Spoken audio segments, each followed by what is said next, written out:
नमस्कार दोस्तों, स्वागत है आप सभी का आपके अपने YouTube चैनल होम यूनिवर्सिटी पर। दोस्तों, जैसा कि आप सभी को पता है UP triple S C SO post के कॉमर्स वाला जो पार्ट है उस पर हम लोग वीडियो बना रहे हैं।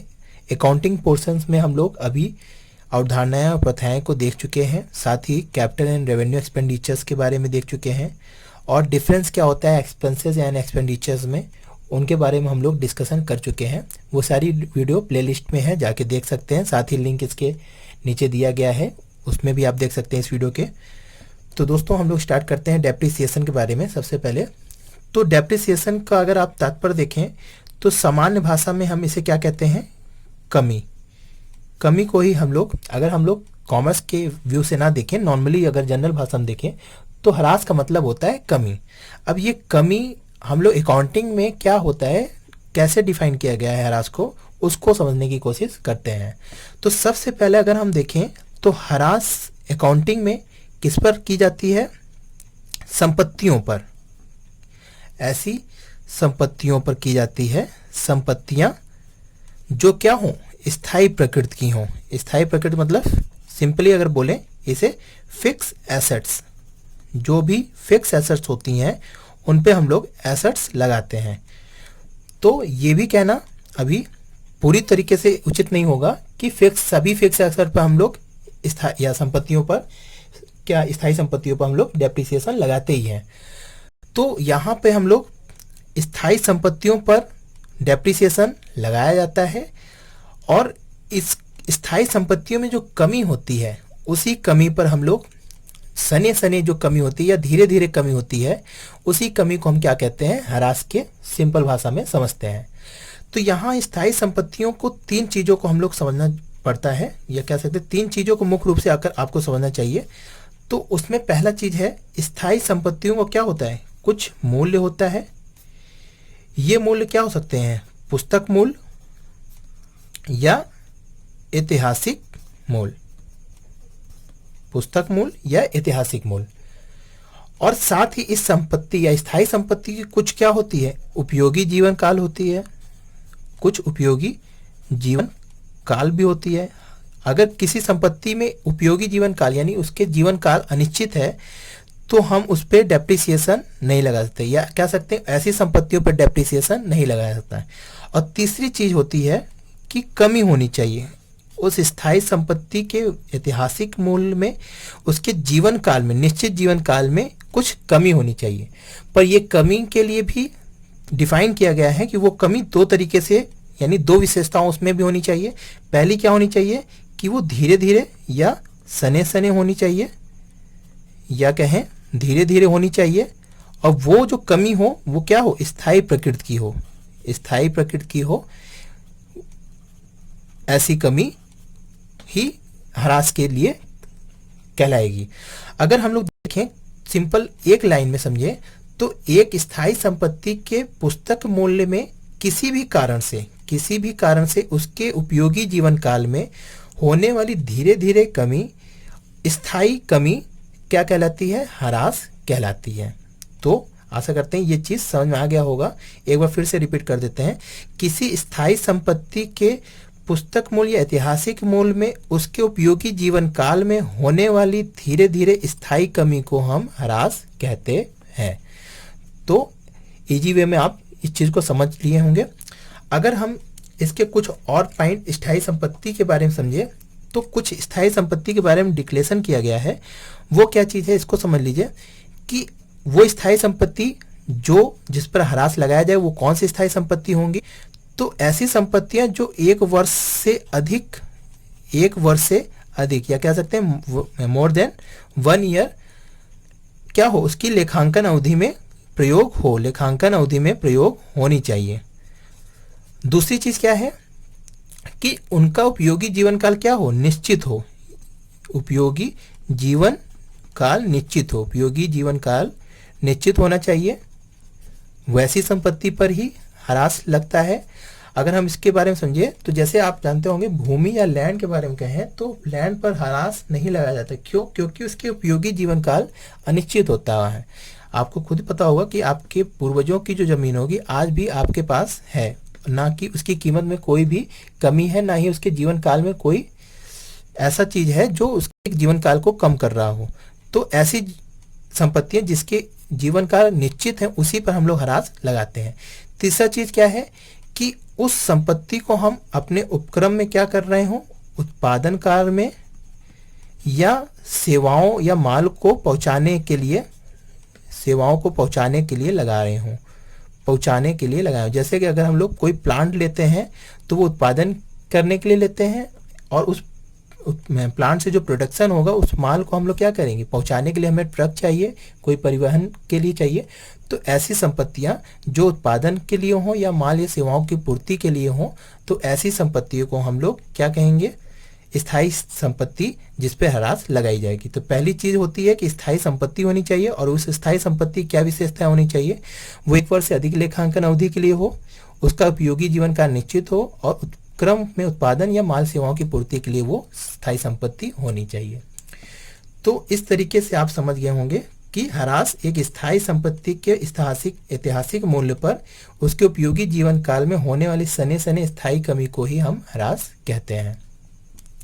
दूसरा पॉइंट अगर हम लोग देख लें कि ह्रास को हम लोग 2 चीजों में बांटें, या कह सकते हैं 2 तरीकों से हम लोग ह्रास को बांटे हुए हैं कि ह्रास 2 प्रकृति के होते हैं।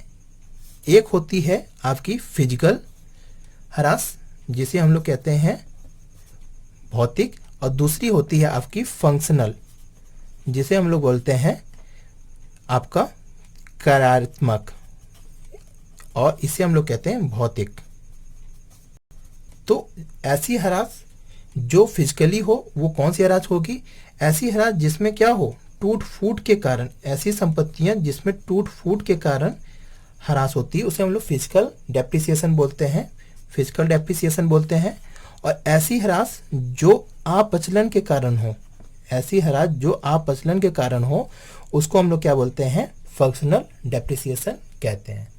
तो कुल मिला के ये ह्रास की एक इंट्रोडक्शन है जिसको आप लोग अच्छे तरीके से समझ गए होंगे। अगर हम इसकी कुछ विशेषताओं पर बात कर लें, मुख्य विशेषताओं पर, तो यहाँ पे हम लोग इसकी ह्रास की मुख्य विशेषताओं के बारे में समझ लेते हैं, जिससे क्वेश्चन जनरली पूछता है किसी ना किसी घुमा फिरा के। तो पहला इसका अगर हम लोग विशेषताएं देखें तो ह्रास इस पे लगाई जाती है स्थायी संपत्तियों पर, जैसा कि अभी आप लोगों ने समझा, स्थायी संपत्तियों पर, स्थायी संपत्तियों के मूल्य में कमी, स्थायी संपत्तियों के मूल्य में कमी क्या होती है, इसकी विशेषता होती है। अगर दूसरा पॉइंट देखें तो वो मूल्य कैसा होना चाहिए, वो मूल्य होना चाहिए इक्वल टू ऐतिहासिक लागत, ऐतिहासिक लागत, या हम लोग इसे क्या बोलते हैं, पुस्तक मूल्य, ना कि बाजार मूल्य, पुस्तक मूल्य ना कि बाजार मूल्य। तो ये जितने पॉइंट हैं इससे क्वेश्चन पूछ सकता है कि ह्रास बाजार मूल्य पर लगाई जाती है या पुस्तक मूल्य पर। तो आपको पता होना चाहिए कि ह्रास ऐतिहासिक मूल्य पर या पुस्तक मूल्य पर लगाई जाती है। तीसरा पॉइंट अगर हम लोग देख लें इसकी विशेषताओं में, तो एक चीज ये भी समझ लीजिएगा कि जो कमी है, जैसे कि अभी हमने बताया था, वो कमी क्या होनी चाहिए, स्थायी प्रकृति की होनी चाहिए, और साथ ही क्या हो, धीरे धीरे हो, एक बैग ना हो।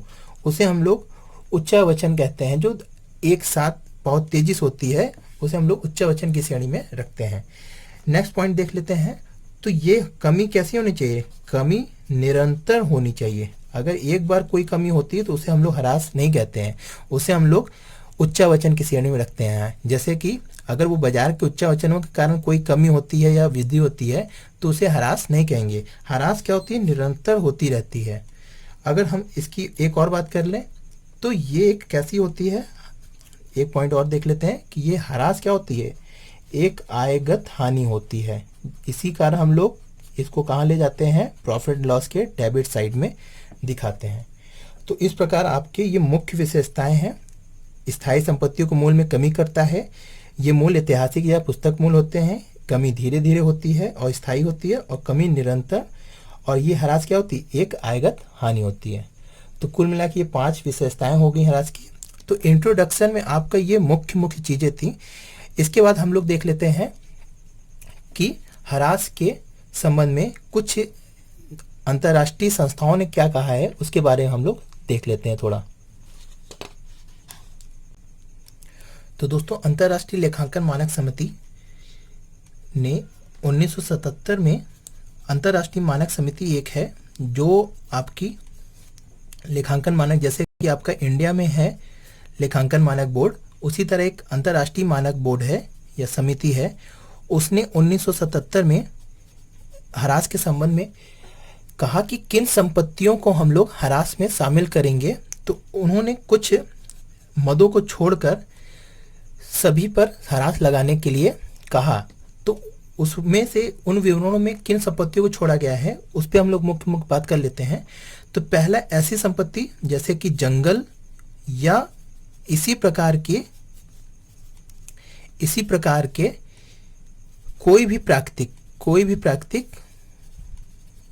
प्राकृतिक साधन, जैसे कि हम लोग जानते हैं प्राकृतिक में भूमि भी एक क्या है, प्राकृतिक साधन है, इसीलिए देखिए उस पर ह्रास नहीं लगाई जाती है।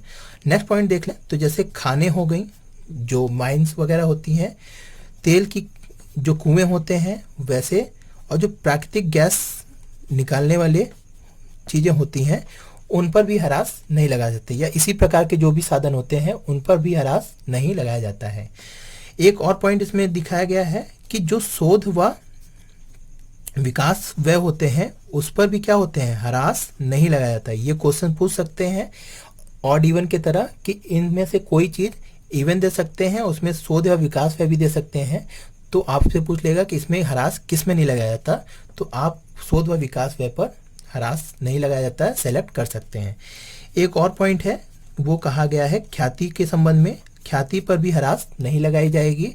इसको सेट ऑफ किया जाता है समय के साथ अगर हम लोग उसको कहीं और से खरीदे हों। और क्या पॉइंट कहा गया है कि जैसे कि अभी हमने इसको बता ही दिया है भूमि के संबंध में, तो भूमि को भी आप ले सकते हैं एक अलग से पॉइंट में।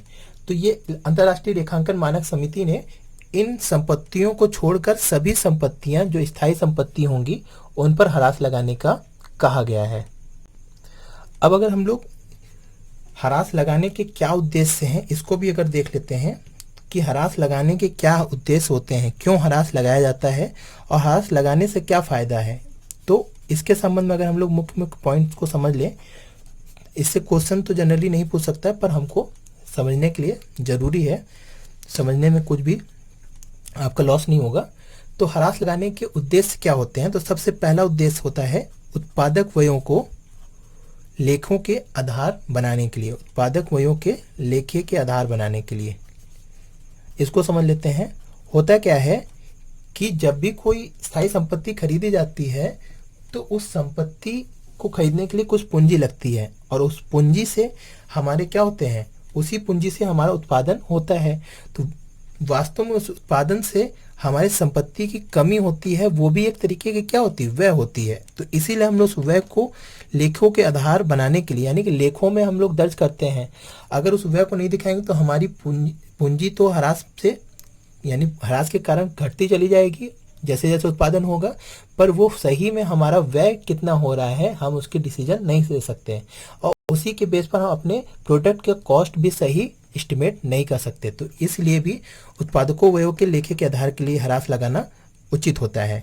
अगर दूसरी बात देखें तो लाभ हानि खाते के सही जानकारी प्राप्त करने के लिए, लाभ हानि खाते में सही लाभ या सही जानकारी प्राप्त करने के लिए, सही लाभ प्राप्त करने के लिए, इसका क्या तात्पर्य है कि अगर हम लोग लाभ हानि खाते में डेप्रिसिएशन नहीं लिखाएंगे तो हमारी प्रॉफिट क्या होगी, ज़्यादा शो होगी, और जब ज़्यादा प्रॉफिट होगी तो हमें उस प्रॉफिट को किसको बांटना पड़ेगा, शेयर होल्डर में बांटना पड़ेगा।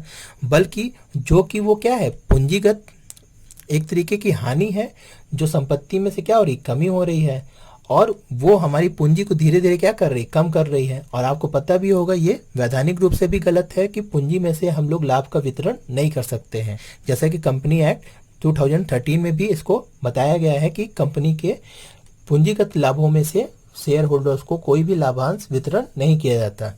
नेक्स्ट बात देख लें तो क्यों ह्रास लगाने का पॉइंट होता है, तो है चिट्ठे की सही स्थिति ज्ञात करने के लिए। ये भी उसी पॉइंट से रिलेट है, जैसा कि अभी हमने बताया कि अगर हम लोग ह्रास नहीं लगाएंगे तो हमारी पूंजी क्या होगी, कम दिख रही, घटती चली जाएगी, और हमारी जो संपत्तियां उसी मूल्य पर शो होंगी। जैसे हमारा क्या होगा, लायबिलिटी और एसेट साइड डिसबैलेंस होने लगेगा, जो कि उचित नहीं होता है।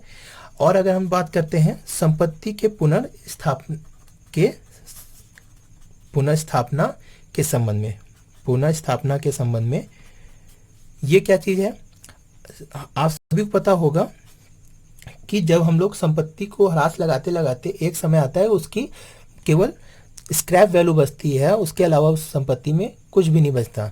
तो अगर हमें फिर से अगर संपत्ति खरीदना पड़ता है तो हमें क्या होता है, पुनर्स्थापना में कुछ खर्च होते हैं। तो ह्रास नहीं लगाएंगे तो वो जो व्यय होते हैं उसको हम लोग कहीं विनियोग भी नहीं कर सकते, या उस ह्रास की राशि को हम इकट्ठा भी नहीं कर सकते जो बाद में हमें क्या कर सके, पुनर्स्थापना में मदद कर सके। इसीलिए हमें ह्रास लगाने का औचित्य बनता है। फिर क्या होता है, एक पॉइंट कि पूंजी का लाभ के रूप में वितरण नहीं, जैसे कि हमने बात किया अभी कि पूंजी का लाभ में वितरण ना हो, ये भी हमने बताया अभी, लाभ में वितरण ना हो, क्योंकि जो पूंजीगत संपत्तियां होती हैं उसके कमी से ही हम उत्पादन करते हैं, और वास्तव में वो लाभ अगर हम लोग कम नहीं शो करेंगे तो लाभ ज़्यादा रहेगा, और लाभ ज़्यादा रहेगा तो शेयर होल्डरों को वितरित कर दिया जाएगा, जो कि वो लाभ किसकी है, कुछ पार्ट पूंजी या संपत्ति के हिस्से की भी भाग है। तो पूंजी का लाभ में वितरण के कारण भी। और एक लास्ट पॉइंट है, इसका उद्देश्य लागत को सही ज्ञात करने के लिए, या कह सकते हैं उत्पादक जो उत्पादन हो रहा है प्रोडक्ट, उसका लागत मूल्य ठीक ज्ञात करने के लिए, ठीक ज्ञात करने के लिए। तो इसका क्या तात्पर्य है, जैसे कि हमने इसको भी बताया कि अगर कोई प्रोडक्शन होता है तो उसमें संपत्ति के ह्रास के कारण कुछ न कुछ व्यय हो रहा होता है, तो उस व्यय को भी हम लोग लागत में शामिल करेंगे, क्योंकि आपको पता है कि कॉस्ट में उन सभी डायरेक्ट और इनडायरेक्ट एक्सपेंसेस को हम लोग ऐड करते हैं, तब जाके उसकी कोई कॉस्ट जनरेट होती है। तो अगर हम लोग डेप्रिसिएशन को नहीं लगाएंगे तो डेप्रिसिएशन क्या है, एक तरीके की लागत है जो कि हम लोग प्रोडक्ट में नहीं लगाएंगे, तो जिससे प्रोडक्ट का दाम कम होगा और वो हमें अपने ही पूंजी से देनी पड़ेगी, तो जो कि उचित नहीं है। कोई भी जो उत्पादक है वो अपने से लागत नहीं चुकाता है, उसको किसी न किसी तरीके से सामने वाले पक्ष से या अपने ग्राहक से वसूलता है, तो वो अपने पूंजी में से ना देकर ग्राहक से उस लागत को निकालने की कोशिश करता है। तो इस तरीके से ह्रास लगाने के मुख्य उद्देश्य आपने देख लिया। और किन संपत्तियों पर ह्रास नहीं लगाया जाता है, जैसे कि अंतर्राष्ट्रीय लेखा मानक समिति ने भी बताया है। और इसके साथ ही हम लोग ने यहाँ पर देख लिया कि स्थायी संपत्तियों में कौन कौन संपत्तियां होती हैं जिन पे ह्रास लगाया जाता है, और ह्रास का एक इंट्रोडक्शन आप लोगों ने अच्छे से समझ लिया होगा। आशा करते हैं कि ये वीडियो आपको बहुत ही रोचक जानकारी दी होगी ह्रास के संबंध में, और आपके कॉन्सेप्ट को क्लियर करने में मदद की होगी। तो इसके बाद हम लोग नेक्स्ट वीडियो में ह्रास की जितनी भी विधि है उसको देखेंगे और उसको बाकायदे हम लोग समझेंगे। तो आज के लिए दोस्तों इतना ही। चैनल को सब्सक्राइब कर लीजिए और इस वीडियो को ज़्यादा से ज़्यादा शेयर करिए, जैसे जिनको इनकी ज़रूरत है और जो इसकी तैयारी कर रहे हैं। और साथ ही अपने जितने भी सवाल हों या क्वेश्चंस डाउट्स हैं वो आप लोग कमेंट सेक्शन में पूछ सकते हैं। तो आज के लिए इतना ही दोस्तों। जय हिंद, जय भारत।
तो चैनल को सब्सक्राइब और लाइक ज़रूर करिए और ज़्यादा से ज़्यादा वीडियो को शेयर करिए।